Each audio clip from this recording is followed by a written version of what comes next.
ngifunde into angithi mangisuke ekhaya ngiyabhala ukuthi ngizokhuluma ngani. So ke bengivakashela abanye abo sister bayi2 ama twins. So mangikhuluma nabo labo sister uJesu uthi uzothatha omunye wabo. So makathi uzothatha omunye wabo akasho ukuthi this week, akasho ukuthi this month, akasho ukuthi this year. Kodwa uzothatha omunye wabo. So it's an opportunity ukutshela ukuthi uzothathwa Grace. Ngoba kunabantu bathola ama accident every day bayafa. Mabaqedwe ukufa bamangela ukuthi sengifikile ezihogweni. Angithi yabo. So it is good and it is so holy and favorable. You are favored by the Lord uma utshelwa ukuthi uzosuka emhlabeni. So fanele ukuthi ujabule worship uNkulunkulu ukuthi Lord at least unyenze ukuthi mina ngibe prepared.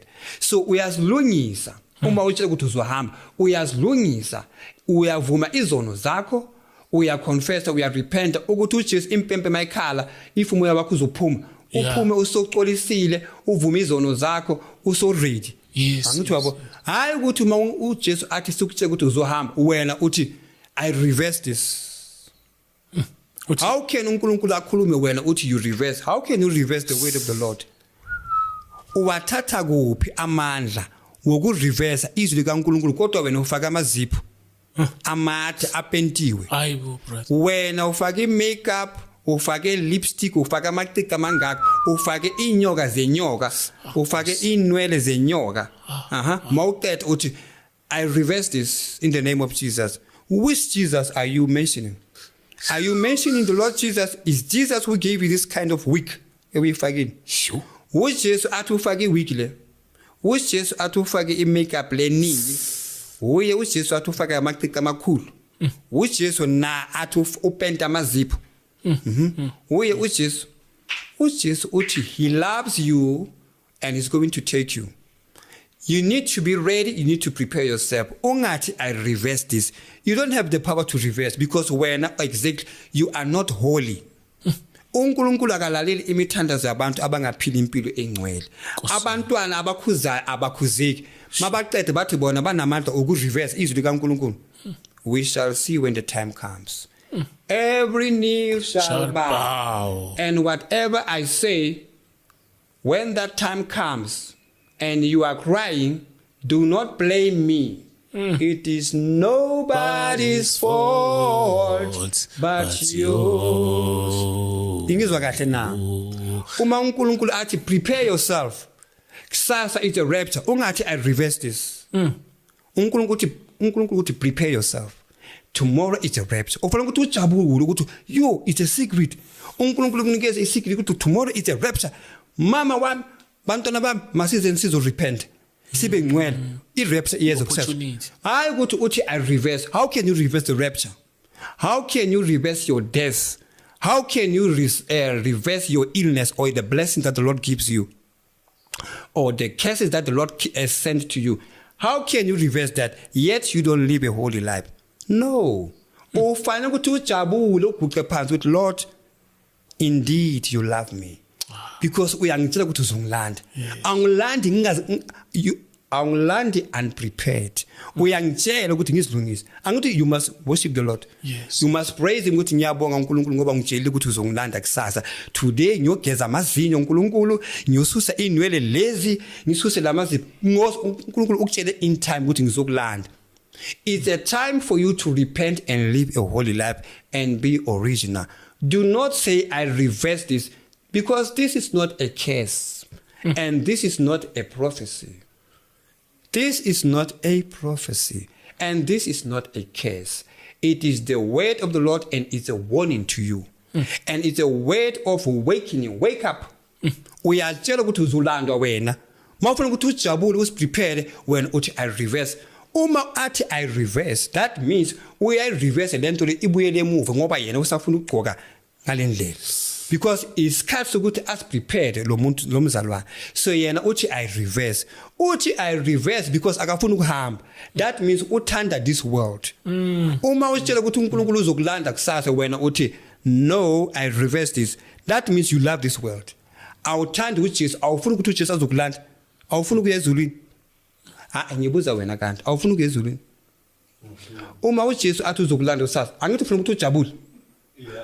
ayina ihempe lakho ufaka itayi njengami uJesu uzokulanda kusasa hayi uthi I reverse this appointment uJesu uthi uzokulanda kusasa wena uthi I reverse in the name of Jesus how Chris awufuna ukuya ezulwini ngiyafuna brother uma uJesu athi uzokulanda wena uthi I reverse this hayi uthi I reverse this kusho ukuthi wena unama appointment emhlabeni kusho ukuthi wena ngoDecember kunala uyakhona ebumnandini kusho ukuthi wena uzwenzela umntwana wakho party next week that's why uthi I reverse this shebana uJesu uthi uzokulanda awufuna ukuya ezulwini na ngiyafuna angithi uthi uyamthanda uJesu so why mangithi uJesu uzokulanda wena uthi I reverse in the name of Jesus wena brother enigma every time mawuzalana uthusa abantu hela ubani kuthiwe uzophila forever la emhlabeni iBhayibheli ithi abantu abalala bayi2 indoda nomfazi ukufa kuzofika kuthathe omunye kushiye omunye iBhayibheli masifunda ithi abangane abahamba bayi2 estradeni kuzothatha omunye kuhamba omunye angithi imishado eminingi akusana baba umama usela ngithi ubaba ushonile okushona umama bebayi2 kuthathe ayi1 kunabanye abantu bathi hey bekunomngane hey bamgwaza wafa akasana mngane ngoba bamgwaza umngane wakhe kodwa yena usele so akunamuntu azophila forever so uma uNkulunkulu athi ngizokulanda jabula awufuna ukuya awufuna ukuhamba noNkulunkulu siyafuna awufuna ukuya ezulwini na James siyafuna bazalwane ekhaya alifuna ukuya ezulwini na uma uJesu athi uzokulanda awujabuli usafuna ukuhlala la kuthengiswa impuphu ngemali la uthenga ukudla ngemali abantu bafuna imoto abakhulu ukuthenga imoto yadura uwafuna ukuhlala la awufuna ukuya ezulwini la uzondiza free like angels why would you reverse this you reverse this because wena unama plan la emhlabeni awujahanga ukuya ezulwini then be careful uza ezulwini because awufuna ukuya ezulwini uyatshela ukuthi uzolanda wena uya ezulwini wena uthi I reverse reverse kusho ukuthi ufuna isikhathi sokwenzani uyatshela ukuthi uzolanda wena uthi I reverse this in the name of Jesus wena usafuna extra time ufuna ukwenzana ngale extra time yebo ngifuna ukuya eDubai ngenze appointment ufuna ukuya eDubai uJesu uthi uzokulanda wena uthi you reverse because ufuna ukuya eDubai kuqala don't you know that heaven is better than anything awufuna ukuyobona uJesu kanti awufuna ukubona ingilosi awufuna ukubona umoya engcwele na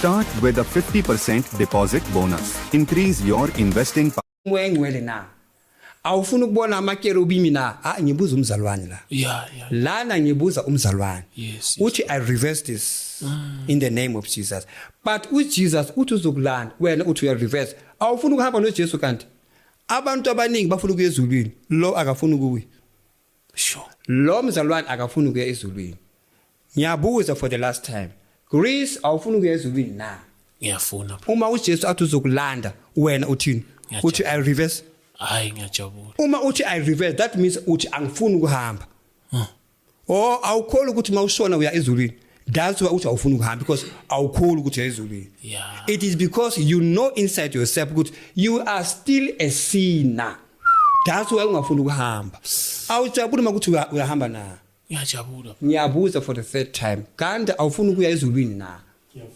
uyafuna so makuthi uzohamba wena uthi uya reverse reverse angithi uyatshela ukuthi uzolanda yesikhathi sokuthi ususa idress if unazo susa makeup if unayo ukuthi Jesu akuthole uright ayini impahla zakho uworshipa nengoma Lord I'm ready ngifuna ukuya ezulwini ngiyophila forever ngikhathele ukuthenga isikhambane iacha sinkwa ngikhathele imali angisanayo sengifuna ukuhamba so yena uthi I reverse bro awufuna ukuya ezulwini uJesu uzokulanda wena uthi I reverse so I say to you again Jesus loves you uma athi uzokuthanda uzokulanda it because uyakuthanda wena be ready ukuthi makazokulanda angakumukisi ngasezihogweni be ready zilungise vuma izono live a holy life but if abantu bazovulela iYouTube bavula amafoni bakubona ukuthi awukakaphenduki then that is the reason uthi you reverse because usafuna ukufaka izinto lezi In the name of Jesus, the Son of God, Alpha and Omega, every knee shall bow. Bow. Mina, my name is Itegma. Enigma. I am not a pastor, I'm not a prophet. You brother. I'm a messenger, I'm a brother. Ngizokutshela ukuthi uJesu uthini. You said it's a watchman. Yes. Every knee shall bow. Brother. And it's nobody's fault but you.